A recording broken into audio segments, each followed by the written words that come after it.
fact, I shouldn't even kid. This is very serious. This is no magic trick like you've been seeing here tonight.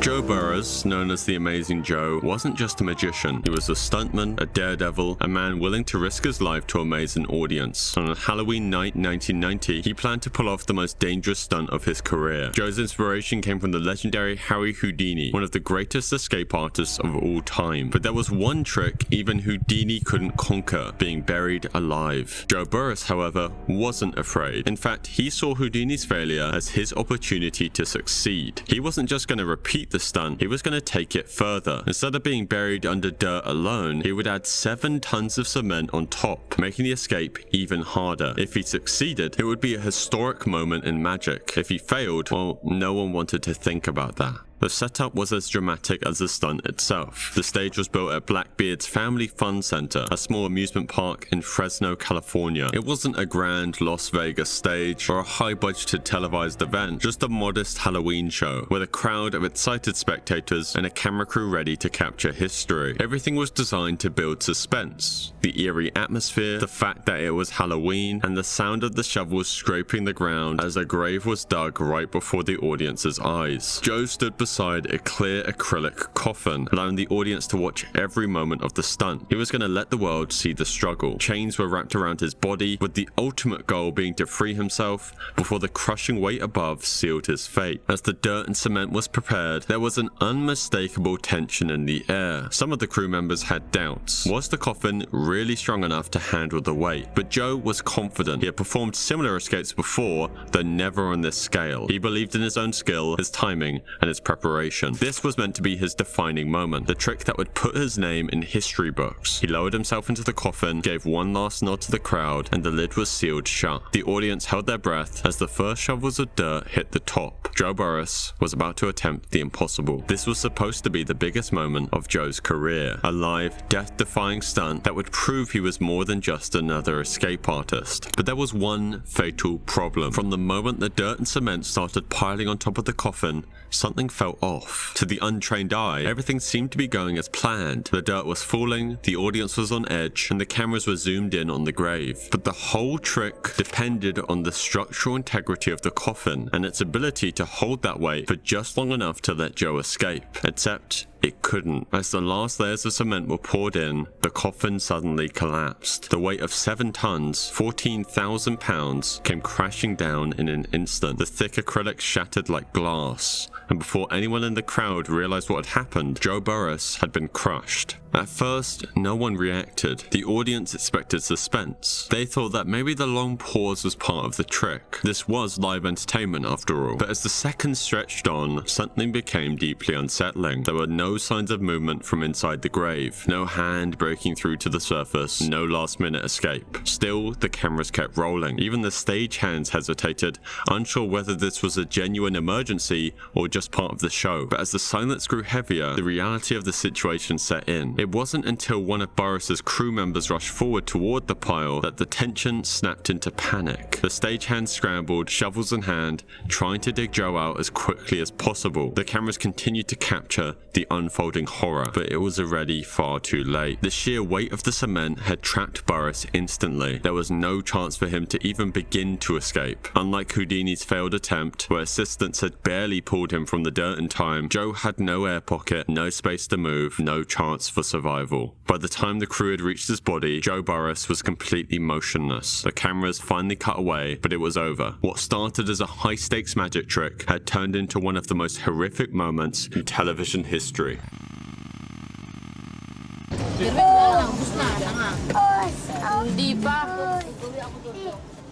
The 23rd of August in 2010 started like any other day in Manila, the bustling capital city of the Philippines, though everything soon changed when a tourist bus full of people became the target of a dangerous and desperate man. The man was Ronaldo Mendoza, a former police officer. Once he had been respected for his service, but he felt wronged after losing his job in a corruption case. Frustrated and desperate, Mendoza took a drastic step to clear his name. That morning, he boarded a tour bus carrying 20 25 people, mostly tourists from Hong Kong, and took them hostage. Armed with an automatic rifle, Mendoza's demands were simple. He wanted his job back and his name cleared. But what he didn't expect was that his actions would soon turn into an international incident, one that would be broadcast live to millions of people. As soon as the news broke, media outlets rushed to the scene. Cameras were everywhere as reporters provided constant updates, each hoping for the perfect shot of the bus stranded in the middle of the deserted road. At first, it seemed like the situation might be resolved peacefully. Mendoza was talking to the police, and the authorities hoped to calm him down. Negotiations were tense but ongoing. While Mendoza seemed calm, everyone knew that the situation could change in a heartbeat. The police worked carefully, trying to meet Mendoza's demands while keeping the hostages safe. But as the hours passed, tensions began to rise. And no doubt, the amount of cameras filming everything only stressed out Mendoza even further. Though, unbeknownst to the police, Mendoza was able to watch these live broadcasts from a television inside the bus. He saw everything the authorities were doing, and this obviously created a very dangerous situation, as every time the police made a move, Mendoza knew about it almost instantly. When the negotiators tried to calm him down or make promises, Mendoza could see if their actions matched their words by watching the live news. There was a real competition between the news outlets to be the first to break updates, to capture the most dramatic footage, and to give viewers the most gripping version of the story. In a sense, the hostage situation became more of a spectacle than actual crisis. Still, amid the chaos,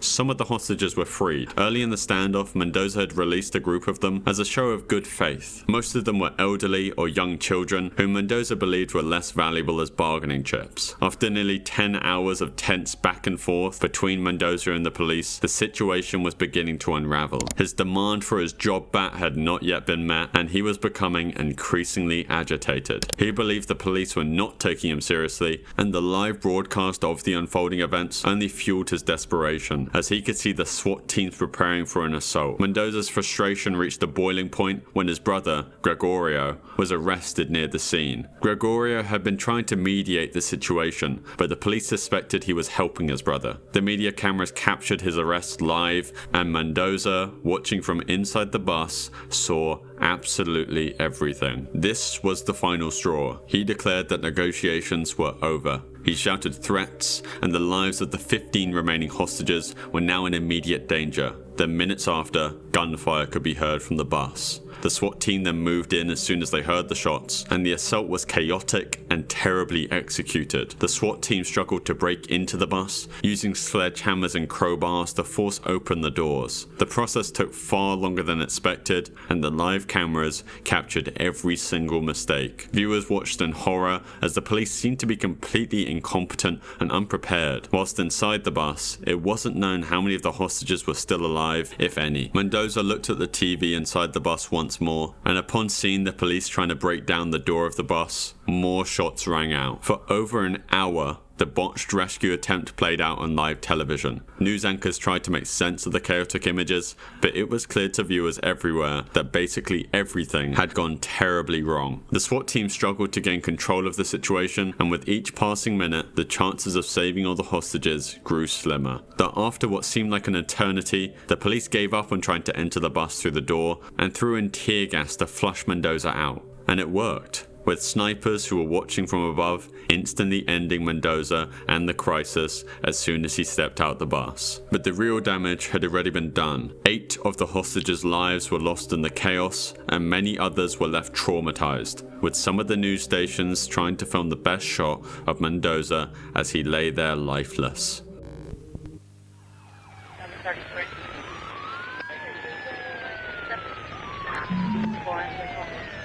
Picture waking up one morning, turning on your television, and seeing a 60-ton military tank rolling through the city streets, crushing cars and flattening streetlights like they were nothing. It looked like something out of a war movie, but it wasn't. It was real. And the man behind it was Sean Nelson, a troubled veteran with nothing left to lose. Sean Nelson's life hadn't always been this way, though. Born in 1959 in San Diego, California, he had a normal upbringing, but there was always something restless about him. In the late 1970s, he enlisted in the US Army, where he learned how to operate heavy machinery, including military vehicles. But after just 2 years, he was discharged, and from there his life began to spiral. At first, things seemed fine. He became a plumber, started his own business, and even got married. But over time, everything began to fall apart. His wife left him, his plumbing business failed, and a motorcycle accident had left him in chronic pain. And he blamed the doctors who treated him, even trying to sue the hospital at one point. He truly felt like the world was against him, and as his anger grew, so did his obsession with the idea of taking back control. People who knew Nelson described him as someone who was drawn to danger. He had a habit of taking extreme risks, sometimes for the thrill, sometimes just to prove that he could. He'd apparently weaved through traffic at dangerous speeds on his motorcycle, and once he had dug a 15-foot hole in his backyard, telling neighbors he was searching for gold. No one really knew what he was thinking, but it was clear that something inside him was unraveling. By May of 1995, he had reached his breaking point. His money was gone, his health was failing, and his mind was slipping deeper into paranoia. He had spent months telling people that he was going to do something big, but no one had taken him seriously. On the night of May 17th, he finally made his move. At some point that evening, Nelson drove to the National Guard Armory in San Diego. The facility was supposed to be secure, but that night there were no guards on duty. The tanks inside were locked, but not well enough. No one stopped him as he climbed onto one of the M60 Patton tanks, a massive Cold War era machine built for the battlefield. It should have been impossible for him to get inside, let alone to start it, but his military training gave him an advantage. While most people wouldn't even know where to begin, Nelson knew exactly what to do, and within minutes, the tank's engine roared to life. Now he had a new problem. The tanks had been parked close together, making it nearly impossible to maneuver out the lot. Instead of trying to steer carefully, Nelson did the only thing that made sense to him. He plowed straight through. He smashed through fences, ripped through barriers, and within moments he was free. The massive steel machine rolled onto the streets of San Diego, and for the first time in history, a civilian had stolen a military tank and had taken it for a joyride. Millions of people were about to witness one of the most bizarre, terrifying, and unbelievable live broadcasts in history. The first calls to 911 must have sounded like a joke. A man had stolen a tank. Officers must have assumed there was some kind of mistake. But then more calls came in. Reports from terrified drivers something massive was plowing through traffic, flattening cars, ripping through fences, and crushing anything in its way. At first there was no police chase. Squad cars weren't built to handle something this powerful, and no officer on duty had ever been trained to stop an active duty war machine. By the time authorities realized what had happened, Nelson was already deep into the city, and before long, news helicopters were in the air, their cameras locked onto the site below. And behind the controls sat Sean Nelson with a kind of reckless abandon that only a man with nothing to lose could have. It was as if he had one goal: to destroy. The police were powerless to stop him. Their weapons were useless. Handguns, even rifles, couldn't penetrate the tank's thick steel armor. But Nelson wasn't giving them time to think. He steered the tank straight through residential neighborhoods, rolling over anything in his path. Some managed to swerve off the road, barely escaping, though others weren't as lucky. One driver, trapped in his car as Nelson's tank rolled toward him, had only seconds to make a desperate leap out the vehicle before it was completely flattened. Another motorist was forced to reverse at full speed, barely keeping ahead of the war machine bearing down on him. Officers scrambled to figure out how to stop him. The only thing they could do was wait for Nelson to make a mistake. For nearly half an hour, Nelson continued his rampage, causing hundreds of thousands of dollars of damage. But then, he made one mistake that would end it all. As Nelson tried to cross the center divider on the highway, the tank's tire tread slipped. The 60-ton machine lurched to one side and got stuck on the concrete barrier. He revved the engine, trying to shake it loose, but the massive vehicle wasn't going anywhere. And now, for the first time in over 30 minutes, he was vulnerable. Officers saw their chance, climbing onto the tank's exterior. The hatch was locked from the inside, but they weren't taking any chances. Using bolt cutters, they pried it open, and as they swung it open, guns drawn, Nelson looked up at them. There was no surrender, no negotiation, and with no way of knowing what he might do next, the officers fired. A single shot hit him in the shoulder, sending him collapsing inside the tank. They dragged him out, his lifeless body slumped over. Live on television, millions had just witnessed one of the most bizarre, destructive, and surreal police chases in history. The streets were wrecked, cars were obliterated, but somehow, through it all, Nelson had not managed to take a single life. Almost immediately, the public demanded answers. How had one man, without any weapons or backup, managed to break into a National Guard armory and steal a literal tank? Why weren't there guards on duty, and how could a tank this dangerous be left in a position where someone could just climb inside and drive away? More disturbing was the fact that no one had been able to stop him. If Nelson had chosen different targets, if he had deliberately gone after people instead of just causing destruction, the loss of life could have been catastrophic.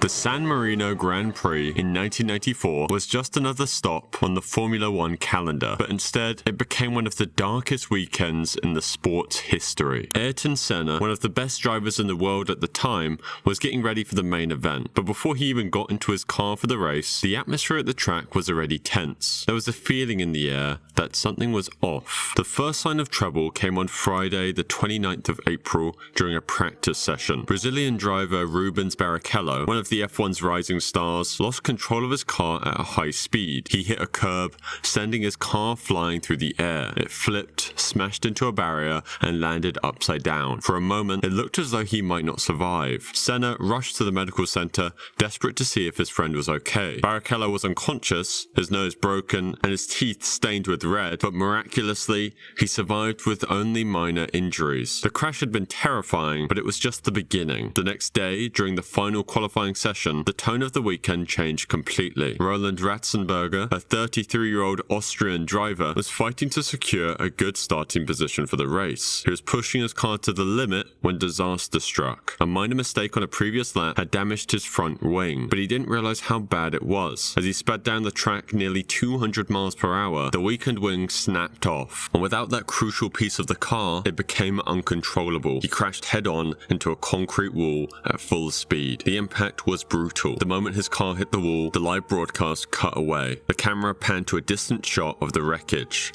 But it was clear this wasn't just another crash. Ratzenberger's head slumped forward, motionless. He wasn't moving at all. Senna was in the Williams team garage watching on the monitors. As soon as he saw Ratzenberger stay there motionless, he knew. The medical team rushed onto the track, performing CPR right there in front of the cameras. Viewers at home didn't know quite what they were seeing, but the silence from the commentators told them everything. Within minutes, Ratzenberger was airlifted to a nearby hospital, and an hour later, the news would be confirmed. Ratzenberger succumbed to injuries sustained in the accident which took place at Imola circuit during Saturday qualifying practice, April the 30th. Senna was devastated. He had never seen someone die on a Formula One track before, and now, just 24 hours after Barrichello's crash, it had happened. When Senna returned to the race's headquarters, his mood had changed completely. That night, he called his girlfriend, Adrienne, and told her he didn't want to race anymore. He was shaken and uneasy. Even Formula One's medical chief, Professor Sid Watkins, urged him to leave. "You've been world champion 3 times. You're obviously the quickest driver. Give it up and let's go fishing." Senna replied, "Sid, there are certain things over which we have no control. I cannot quit. I have to go on." He didn't actually want to race, but he knew he had to. On the morning of the race, Senna woke up and did something unusual. He picked up an Austrian flag and placed it in his car. If he won, he planned to wave it in tribute to Ratzenberger. As Senna climbed into his car to begin the first race, he was surely feeling a mix of emotions. He had just seen death up close and knew it might come for him next. And then the lights went out and the race began. Just seconds after the green flag waved, a collision at the first corner sent debris flying into the air. Pedro Lamy and JJ Leto tangled,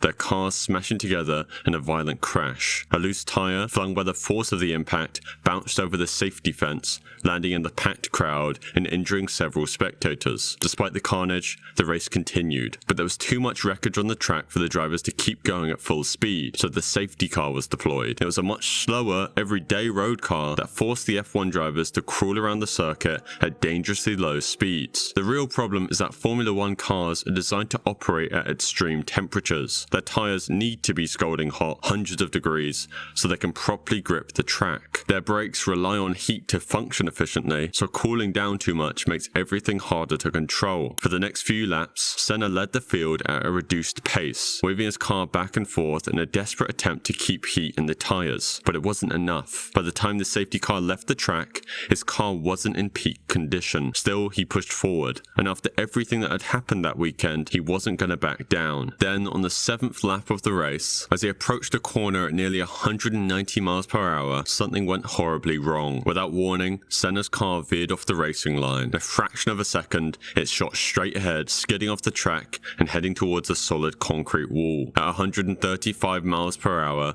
the car slammed into the wall. The impact was brutal. The front of the vehicle crumpled instantly, sending pieces of shattered suspension and bodywork flying in every direction. Then, the moment that sealed Senna's fate happened so fast that at first, no one even realized it. One of the front wheels broke loose on impact, still attached by its suspension arm, a thin but incredibly strong metal rod designed to hold the wheel in place under extreme forces. In a freak accident, that metal rod snapped and shot backwards like a spear. It pierced through Senna's helmet, killing him instantly. The wheel itself, still attached by remaining tethers, bounced off the wreckage and crashed down onto the cockpit, crushing part of his helmet. The crash itself lasted less than 2 seconds. At first, the commentators assumed Senna was unconscious. The footage replayed from multiple angles, and there was no immediate panic in the voices of those covering the race. Formula 1 had obviously seen crashes like this before. Cars were designed to absorb impacts and to break apart so that the drivers wouldn't take the full force of the collision. There have been dozens of crashes that looked just as bad, if not worse, and drivers had walked away nearly unscathed. But something was obviously different. In most crashes, even if a driver was injured, they would make some kind of movement, waving to the marshals, trying to unbuckle their seatbelt, showing some sign that they were conscious, but there was nothing.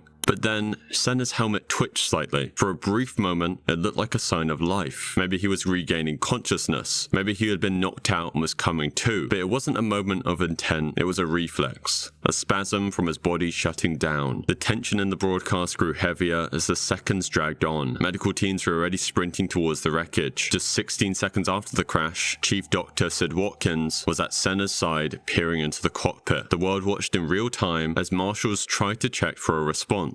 But there was none. They pulled open his visor, revealing his face for the first time since the crash. That was when Watkins saw the injury. Red trickling down from Senna's nose, a clear sign of serious trauma. He placed 2 fingers on Senna's neck, feeling for a pulse, but there was nothing. The cameras were still rolling, millions of people watching live. On the track, the medical team worked frantically. They performed an emergency tracheotomy right there in the cockpit, trying to clear his airway and get him breathing again. Then, just as they moved him onto the stretcher, his body convulsed slightly again. To those watching, it looked like another sign of life. Behind the scenes, the medical team already knew this was a fatal crash. The damage was just too severe, but officially, Senna was still alive. He was airlifted to a nearby hospital, and for 37 agonizing minutes, the world waited for the news. At 6:40 p.m. local time, the news was confirmed.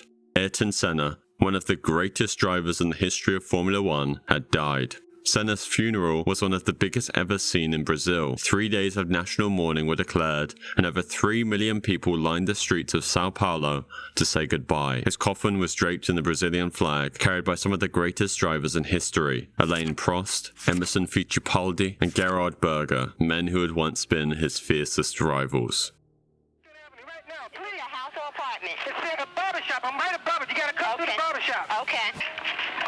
When the reality TV show Cops filmed in Boynton Beach, Florida, they expected another day of routine police work. The long-running series documented real officers in action, capturing raw and unscripted encounters with crime. But in August of 2009, they captured one of the most shocking sting operations ever put to film. To understand just how disturbing this moment was, we need to go back to the man at its center. Michael DiPolito was trying to turn his life around. He had made mistakes, big ones, but by 2009, he believed his past was behind him. He had a good job, a beautiful wife, and a fresh start. That sometimes, no matter how much you try to escape the past, it has a way of catching up to you. Years earlier, Michael had been caught in a world of scams and deception. He wasn't a violent man, but he was a hustler, making money in ways that weren't exactly legal. In the early 2000s, he ran a fraudulent investment scheme promising huge returns to people if they invested in foreign currency trading. Though instead of making them rich, he took their money and spent it on himself. It didn't take long for the authorities to catch on. In 2003, Michael was arrested and convicted of organized fraud and grand theft. He was sentenced to 2 years in prison, but that wasn't the worst of it. When he was released, he was placed on 28 years of probation. That meant for the rest of his life, one wrong move could send him straight back to prison. Despite the weight of his past, Michael was determined to build something better. By 2009, he had recently married Dalia DiPolito, a woman who truly loved him. But soon, strange things started happening, things that he couldn't explain. It started small, a traffic stop that made no sense. One day, the police pulled him over and told him that they had received an anonymous tip that he had drugs on him. Michael, knowing he had done nothing wrong, was obviously confused. The officers searched his car, but they found nothing. He shrugged it off as a misunderstanding. But then it happened again. Another tip, another search. Though this time, the police found something. A small bag of white powder tucked away in his car. Michael was stunned. He swore it wasn't his, and the strangest part was that it was hidden in a way that was almost guaranteed the police would find it. Michael was still on probation, meaning that this little crime would guarantee him prison time. But instead of arresting him, the officers hesitated. They truly believed he was innocent. As they agreed, there was something off about the whole situation. The way Michael reacted, the way he and his wife broke down in tears, and the strange pattern of anonymous tips leading the police straight to him really didn't feel right. The officers let him go with a warning, but the experience obviously left Michael shaken. Then the phone call started. Michael's probation officer received a flood of anonymous reports claiming he was violating probation. They said he was using drugs, dealing them, and committing crimes behind closed doors. Every time he was called in for questioning, and every time there was no evidence. The accusations just wouldn't stop. It was as if someone was desperate to see him locked up. But why? Michael and Dalia knew something was wrong. The false reports, the attempts to frame him, none of it made sense. He felt like he was being pushed towards disaster, but he had no idea just how close he was to real danger. Because behind his back, someone wasn't just trying to ruin his life, they were trying to end it. Somewhere in Boynton Beach, Florida, a man sat in his car waiting. He wasn't a friend, a co-worker, or a police officer. He was a hitman, or at least that's what he wanted people to think. In reality, he was an undercover detective, part of a secret police sting. Officers have received a disturbing tip. A woman was trying to hire a contract killer to murder her husband. That woman was Dalia DiPolito, Michael's wife. She thought she was meeting a real hitman, someone who could make Michael disappear for good. When she slid into the passenger seat of the hitman's car, she got straight to business, speaking about her husband's murder with the same casual confidence as if she were ordering food at a drive-thru.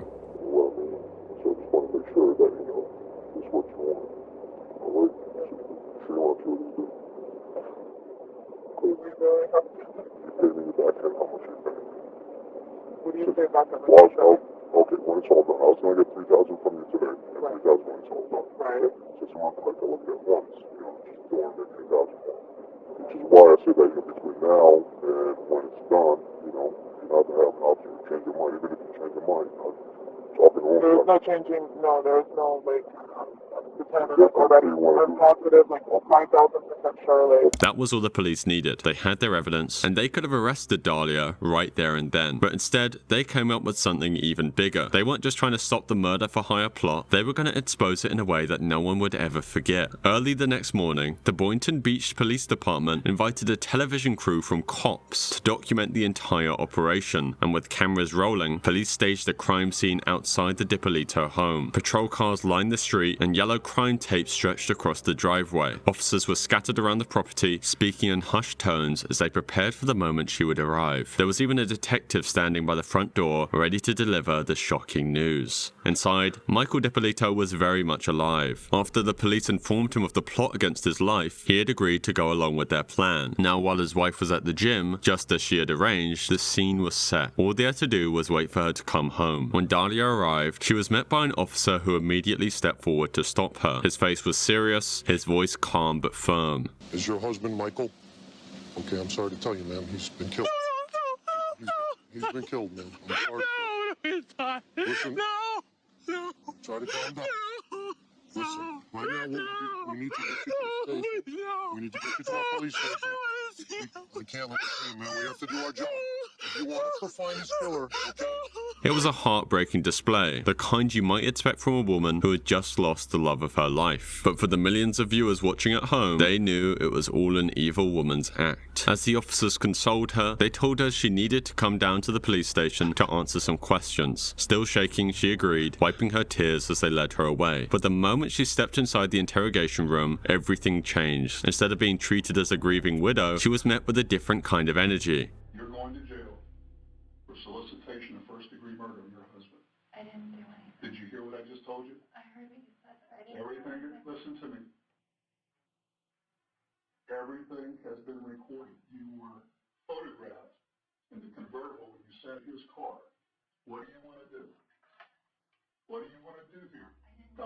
She kept up her act, playing the innocent, confused, and heartbroken wife. Though the officer wasn't finished, he continued, explaining that they had her entire meeting with the hitman on video. They had her handing over the money, making sure she had an alibi, saying she was 5,000% sure. This wasn't speculation, this wasn't a setup, this was cold, hard evidence. Then came the final blow. Purposefully, the police walked an alive and well Michael in front of the open door of the interrogation room. Even after being exposed, she refused to break character. Oh my God. Come here, please. Come here. Mike, come here. Come here, please. Come here. Can't fix this. Why not? I didn't do anything I to heard you. you. Mike, come here, please. Come here. Okay, thank you. Want to take her back to booking, please?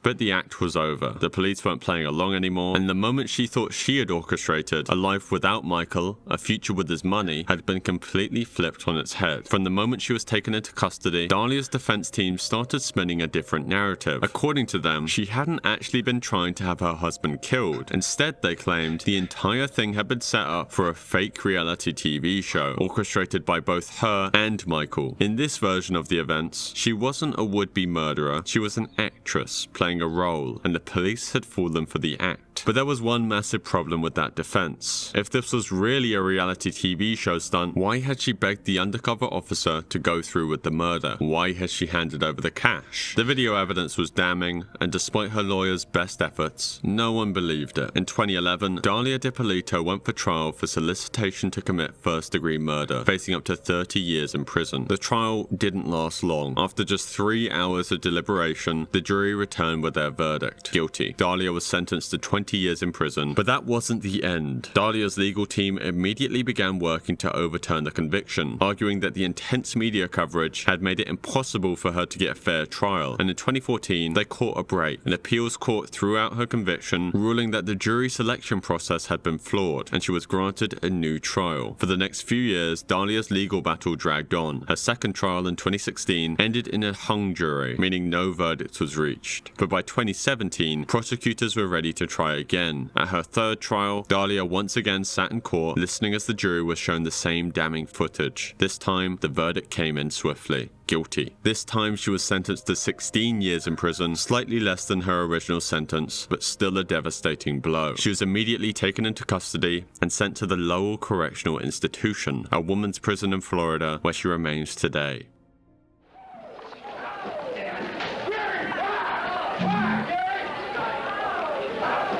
Before Gary Plauché became known across America for possibly the most shocking moment on live television, he was just a regular man, a father and husband living in Baton Rouge, Louisiana. To actually understand why Gary did what he did, you need to know who he was and what mattered most in his life. Gary Plauché worked hard, kept to himself, and above all, focused on his family. He wasn't the type to ever cause trouble or make a scene. Gary's pride and joy were his children, especially his son Jody. Gary and Jody had a close relationship. They did a lot together, and Gary tried his best to set a good example for his son. He wanted to teach Jody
Following the shooting, Gary Plauché was taken into custody. He cooperated fully with the authorities. He didn't try to deny what he had done, and he never expressed any regret. Gary was calm, almost serene as he answered the officers' questions. To him, it felt like he had fulfilled his duty as a father, even if it meant facing severe consequences. Public opinion was divided. Some people, especially those who were parents themselves, felt that Gary had done the right thing. They saw his actions as an understandable reaction to an unimaginable situation, and they admired his courage to confront the man who had hurt his son. When it came time for Gary's case to be heard in court, he was charged with second-degree murder, but then through a plea bargain got it lowered to manslaughter.